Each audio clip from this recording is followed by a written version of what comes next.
saya mengatakan omong kosong kalau soal kader dan lain sebagainya. Intinya adalah ABS asal bukan Anies ya. Saya kira itu saja, asal bukan Anies, dengan kalkulasi yang tadi dikatakan bahwa Anies harus dimatikan kartunya dari awal ya. Kasihan amat Anies Baswedan ya. Artinya mematikan Anies itu adalah keuntungan atau keinginan semua pihak.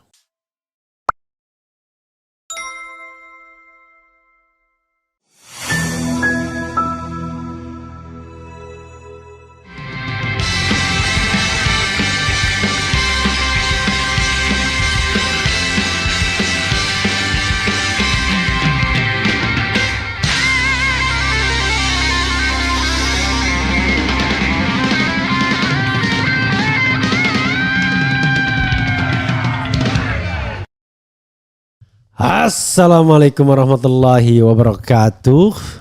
Sobat RH sekalian, jumpa lagi kita di channel yang keren ini. Keren jadas. Ya sobat RH sekalian, ini menarik ya. Ada pernyataan matikan kartu Anies lebih awal, untungkan semua pihak. What? Kalau begitu ke depannya ngapain Anies ini harusnya ya? Coba bayangkan betapa negara ini menjadi tidak rasional ya, bukan a fair competition yang mau diciptakan, tetapi bagaimana caranya mematikan satu gelombang untuk menerbitkan atau memunculkan gelombang lainnya. Padahal kalau negara itu sehat dan demokratis, maka dia harus ada open competition. Kompetisi terbuka di antara orang-orang sehat, bermartabat, pandai. Jadi bukan di antara orang-orang sakit atau orang-orang yang kemudian dikorban-korbankan. Jadi saya melihat saudara sekalian, misalnya memajukan Pramono Anung dan Rano Karno memang haknya PDIP. Orang gak akan menyangkal itu haknya. Tetapi apakah iya ada partai politik yang mau mengorbankan kadernya hanya sekedar untuk kepentingan politik, katakanlah elitnya, ya kan? Yang kemudian dengan mudahnya dikatakan sebagai kepentingan partai politiknya. Kadang-kadang antara kepentingan parpol dan kepentingan elitnya itu gak jelas, berkelindan kadang-kadang. Ya, misalnya ada satu partai, bosnya ancur-ancuran dalam bisnis karena coba-coba menjadi oposisi misalnya. Lalu tiba-tiba zigzag ya, balik lagi pada kekuasaan misalnya. Apakah itu dibilang untuk kepentingan partai atau kepentingan pribadi? Jadi sahabat era sekalian, memang hal yang sangat memprihatinkan ya. Coba kita baca ini ya, pernyataan seperti ini disampaikan oleh pengamat, tetapi pengamat tersebut bukan dalam rangka untuk mendorong, tetapi itu sebuah pengamatan yang sepertinya memang begitulah. Ya. Oke, coba kita lihat di sini ya sahabat era sekalian. Pengamat misalnya mengatakan tidak logis sebenarnya ya. Beberapa pengamat politik menilai PDIP sudah siap kalah di Pilkada Jakarta dengan mencalonkan Pramono Anung dan Rano Karno sebagai jagoan. Sama seperti yang dikatakan tadi ya, relawan Anies Iwan Tarigan ditelepon oleh salah seorang kader PDIP mengatakan, waduh ini paket kalah katanya. Karena elemen-elemen yang lebih junior di PDIP ingin perang sama Mulyono, ingin mengalahkan Mulyono. Tetapi ternyata elit-elit puncaknya malah ingin berkompromi dengan Mulyono karena tersandra. Tapi rupanya nembak juga ke Istana Baru, tidak ingin juga berkonflik ya dengan Istana Baru karena diharapkan bisa mendapatkan bagian porsi kekuasaan juga. Karena kalau beroposisi terhadap Prabowo itu not necessary. Oposisinya kan terhadap Megawati. Tetapi kalau kita baca Faisal Assegaf, apa iya ada oposisi itu ya? Makanya saya bilang Sontoloyo juga. Coba kita bacakan ya dari BBC ini sekali lagi ya. Tadi ada hal yang menarik ya soal informasi Anies Baswedan ini ya. Jadi beberapa pengamat politik menilai PDIP sudah siap kalah di Pilkada Jakarta dengan mencalonkan Pramono Anung dan Rano Karno sebagai jagoan. Pesaing utama mereka adalah Ridwan Kamil Suswono atau pasangan Rido yang didukung koalisi gemuk dengan 15 parpol. Analis komunikasi politik dari lembaga survei Kedai Kopi Henry Satrio menilai kans kemenangan Rido lebih besar dibandingkan pasangan Pramono Rano. Salah satunya karena pasangan Ridho ikut didukung PKS yang menjadi parpol nomor 1 dalam perebutan suara termasuk kursi parlemen di Jakarta pada pemilu legislatif 2024. PKS memperoleh 1 juta suara dan 18 kursi di parlemen. Karena kekuatannya RK Ridwan Kamil sebetulnya ada di Suswononya, ada di PKS-nya, kata Henry. Di sisi lain PDIP akan tetap setia pada DNA-nya, mengutamakan kadernya maju sebagai bakal cagup Jakarta. Urusan menang kalah belakangan, kata Henry. Nah saya sih sebenarnya nggak sepakat. Seperti yang dikatakan tadi ya oleh Iwan Tarigan, sebenarnya DNA seperti itu invalid kalau menurut saya. Kenapa? Ingat ya, pada pilkada sebelumnya di 2016 PDIP itu mencalonkan siapa? Ahok, pasangan Ahok dengan Jarod Saiful Hidayat akhirnya. Padahal Ahok pada waktu itu bukan kader PDIP. Bedanya apa dengan Anies sekarang yang kalau misalnya dipasangkan dengan kader PDIP sebagai wagub? Ahok itu kader Gerindra pada waktu itu, bukan kader PDIP, ya kan? Tetapi memang ya dalam pemilihan dan yang menjagokan Ahok itu kan Nasdem yang pertama kali. Sementara PDIP itu termasuk istilahnya orang yang bingung sampai terakhir kemudian akhirnya dia ikut juga menjagokan Ahok bersama Jarod Saiful Hidayat. Tapi akhirnya kalah dengan Anies Baswedan berpasangan dengan Sandi Uno. Dan jangan lupa Anies bukan kader Gerindra juga. Oke. Lalu sekarang saudara sekalian di Sumatera Utara mengusung Edi Rahmayadi. Padahal Edi Rahmayadi peluang menangnya tidak sebesar Anies. Edi Rahmayadi bukan kader PDIP juga. Dan jangan lupa ini di Sumut. Di Banten mengusulkan Airin Rahmidiani. Bukan kader PDIP juga. Di Jawa Barat ya mungkin kader sendiri. Di Jawa Tengah kader sendiri. Tapi jangan lupa yang namanya Andika mualaf PDIP. Baru saja masuk PDIP setelah pensiun dari tentara. Jadi kalau kita bicara masuk PDIP-nya sendiri baru banget. Dia pensiun itu Desember 2023 atau 2022 ya. Jadi yang jelas dia bukan orang yang lama di PDIP.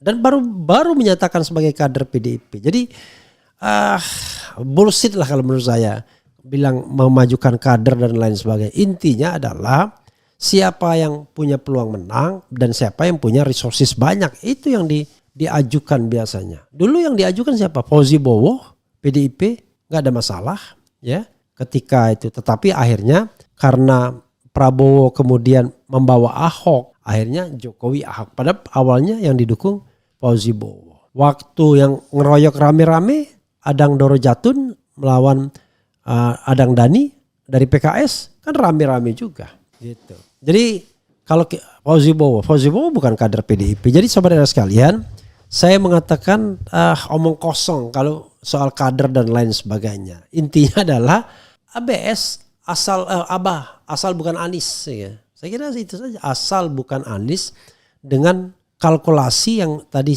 dikatakan bahwa Anies harus dimatikan kartunya dari awal ya. Di sisi lain kata Henry ada juga kemungkinan hitung-hitungan politik Megawati Soekarno Putri untuk menurunkan tensi di tengah ketegangan internal partai dalam menentukan pilihan bakal cagup Jakarta antara Anies Baswedan dan Basuki Cahayapurnama. Nah ini lebih masuk akal malah. Kenapa? Ya kalau misalnya Ahok merasa bahwa dia lebih berhak ketimbang Anies, menurut saya wajar saja. Karena dua hal Ahok ini. Ahok merasa percaya diri banget kalau dia gubernur terbaik, ya kan? Itu kelihatan dari statement dan gesture-nya. Dia selalu mengatakan kalau dia itu kerja, dia nggak bisa berpolitik. Ketika dia menyindir Anies yang dianggapnya gubernur yang omon-omon doang. Yang kedua adalah elektabilitasnya juga tinggi di atas Ridwan Kamil. Jadi wajar kalau dia ingin memajukan dirinya sendiri. Ada vested interest seperti itu. Tetapi rupanya Megawati menghindari dua-duanya. Ahok dia hindari, Anies dia hindari juga. Karena baik Anies maupun Ahok not acceptable baik bagi Jokowi maupun Prabowo. Itu soalnya ya yang jauh lebih real gitu ya. Kemudian jadi kedua orang ini adalah rival Pilkada Jakarta 2017 silam. Oleh karena itu memunculkan nama Pramono adalah jalan tengah. Jalan tengah tidak hanya bagi Anies dan bagi Ahok. Bagi Anies tidak jalan tengah karena dia bukan kader PDIP. Artinya tidak ada lagi jejaknya. Tapi bagi Ahok barangkali jalan tengah. Jadi jalan tengahnya bagi Ahok. Jadi bukan Anies, tapi bukan Ahok juga, tapi Pramono Anung. Ya. Tapi jalan tengah juga bagi Jokowi dan Prabowo, Pramono Anung ini ya. Makanya kadang-kadang orang bilang gajah sama gajah berkelahi, pelanduk di tengah ya. Kemudian tapi motif lainnya mungkin juga deal-dealan, kesepakatan tertentu sama pemerintah. Tapi itu desas-desus tambah Henry. Jadi Henry tidak bicara mengenai analisis tapi desas-desus ya. Memasang Pramono Rano untuk memenangkan Pilkada Jakarta adalah tidak logis, kata Direktur Eksekutif Aljabar Strategik Indonesia Arifki Caniago. Lawan sepadan pasangan Ridho adalah Anies dan Ahok. Secara logika elektoral nggak masuk akal, kata Arifki yang melihat koalisi besar di belakang Ridho termasuk elektabilitasnya. Dilansir dari survei Litbang Kompas pertengahan Juni, Anies Baswedan berada di urutan pertama dalam elektabilitas rujukan Gubernur Jakarta. Anies 29,8%, 08 ya, 29,08%. Kemudian Ahok 20% dan Ridwan Kamil hanya 8,5%. Bayangkan ya betapa sakit hatinya kader sendiri kan. Kemudian Arifki menganalisis bahwa langkah PDIP mengusung Pramono Rano sebagai negosiasi jangka panjang. Sejauh ini PDIP ditinggalkan sendirian oleh Koalisi Indonesia Maju yang mengusung Prabowo Gibran saat Pilpres 2024 lalu. Belakangan Kim diperkuat dengan bergabungnya PKB, Nasdem dan PKS. Tentu ditinggalkan sendirian dalam konteks partai yang lolos parlemen karena masih ada partai lain yang tidak lolos parlemen ya. Tentu banyak variabel yang menyebabkan bahwa PDIP akan berhitung lebih baik ke depannya. Karena kan permasalahan PDIP selama ini kan dengan Jokowi bukan dengan Prabowo. Bahwa mencoret Anies maka ada negosiasi jangka panjang apakah masuk kabinet atau lainnya, kata Arifki. Selain itu PDIP tidak memasang Ahok sebagai cagup Jakarta lantaran bisa memperburuk hubungan PDIP dengan Jokowi dan Prabowo Gibran. Artinya ada upaya membentuk matahari Jakarta. Memasang Ahok adalah simbol perlawanan kepada pemerintah pusat, kata Arifki. Makanya saya rasa ini pencalonan PDIP di Jakarta mengusung Pramono Rano ini sebuah formalitas dan menghargai kader dan juga agar PDIP tidak terpecah untuk melihat komunikasi politik jangka panjang berkomunikasi dengan Prabowo Gibran. Anies terlalu bersiko bagi PDIP, musababnya mantan Gubernur DKI Jakarta ini bukanlah kader dan belum tentu mau jadi bagian dari PDIP. Selain itu, Anies juga punya catatan clash negatif dengan Prabowo. Waktu debat ya.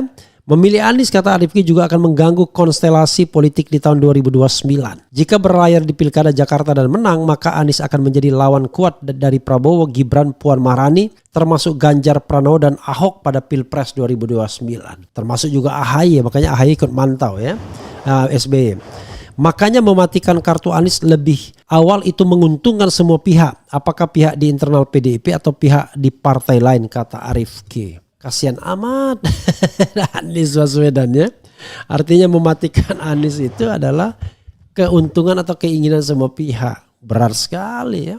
Nah, maka pertanyaannya kalau dengan kondisi seperti ini apa yang dilakukan oleh Anies Baswedan? Dua hal saja.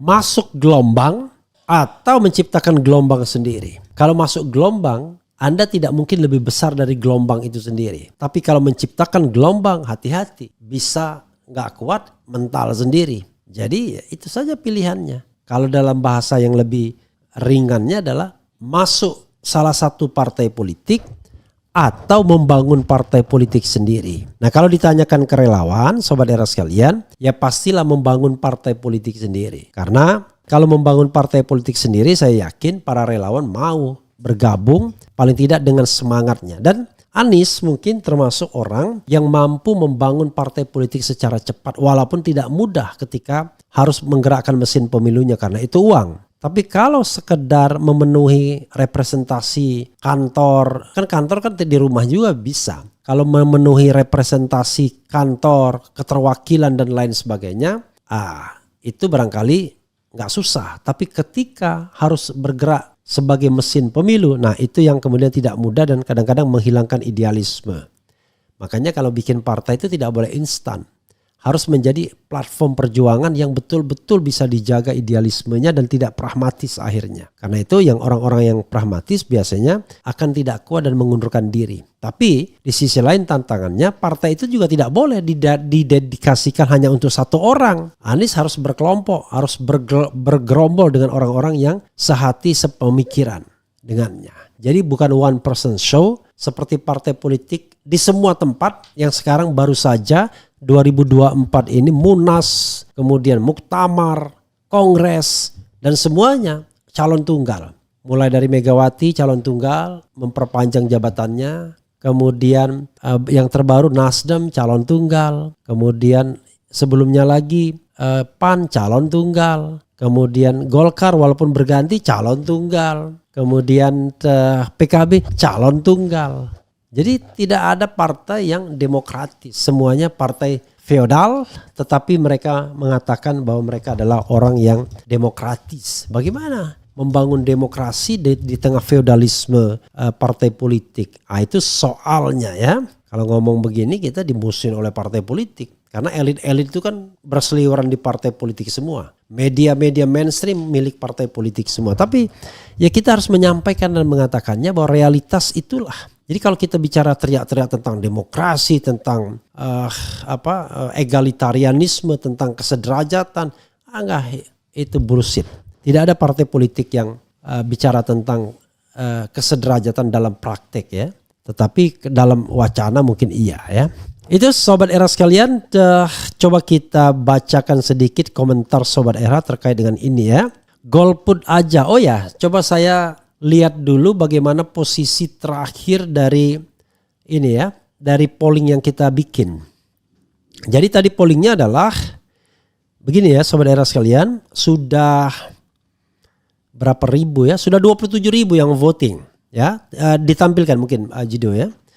Andai memang cuma 3 pasang calon ini dalam Pilkada Jakarta, mana yang Anda pilih? Yang voting 27.000, Ridwan Kamil Suswono 7%, Pramono Anung Rano Karno 8%, Dharma Pongrekun Kunwardana 4%, tidak memilih dalam kurung golput 81%. Ya mungkin orang akan mengatakan ini di RH Channel, tapi kalau ini kan mutlak sekali ya. Pendapatnya begitu Sobat Era sekalian ya. Nah, kita bacakan lagi komentar Sobat RH terkait dengan hal ini ya. Jadi dari 27.000 itu 80% lebih mengatakan akan golput. Oke. Kemudian kalau negara ini pingin benar, tinggalkan partai, percuma kita cuma diambil suaranya doang lalu ditinggal. Pilih porno atau rakus. Jadi Pramono Anung itu disingkat porno ya. Pramono Anung Rano Karno ya, benar juga porno atau rakus ya. Rakyat dikaji yuk ke TPS, bawa pena atau spidol dan coblos semua calon lalu tulis Anies sebagai gerakan perlawanan untuk threshold yang gak berkeadilan ini. Semua parpol pragmatis bro ya, begitulah. Bangun partai politik yuk Nis, reply donaturnya. Apa maksudnya ini? Reply. Katanya parpol yang butuh Anies kok mewek. Kan lucu banget. Yang mewek siapa bilang? Jadi tidak ada. Justru ini a blessing in disguise. Muncul lagi langit biru ini ya. Ini langit biru ini tidak pernah membuat komentar yang positif. Jadi karena itu dibuang aja lah. Pak Refli, nggak apa-apa PDIP tidak mencalonkan Anies, tapi tidak perlu diundang-undang ke markas PDIP. Di PHP-kan, ditemui Mega saja tidak dipermalukan. Semua pendukung Anies di daerah-daerah akan jauh-jauh dari PDIP. Ya benar juga, jangan dipermalukan begitu. Tapi gimana ya? Ya sudahlah. Kemudian rakyat dikaji yuk ke TPS, bawa pena atau spidol dan coblos semua calon. Lalu tulis Anies sebagai gerakan perlawanan untuk threshold yang berkeadilan ini. Jadi ada yang mengatakan lihat juga parpol yang mengusung. Oh no. Salah Anda. Karena dalam sejarahnya yang namanya pemilihan presiden dan pemilihan gubernur, bupati, wali kota yang menentukan tuh calonnya bukan partainya. Jangan heran SBY yang didukung calon dari partai yang cuma 7% pada tahun 2004 bisa memenangkan pertarungan. Ya, jadi tidak mesti bahwa partai terbesar yang kemudian yang akan memenangkan pertarungan, enggak ya. Dalam banyak hal orang non partai misalnya bisa menang juga, walaupun dicalonkan partai yang biasanya enggak gede-gede aman. Ridwan Kamil enggak jelas partai mana yang mengusulkan, bukan partai besar Golkar, PDIP, Gerindra kalau nggak salah. Jadi itu saya, kita nanti akan lihat ke depannya seperti apa. Itu saja sahabat sekalian, kita akan lihat ya. Wassalamualaikum warahmatullahi wabarakatuh. Keren, cadas. Cie.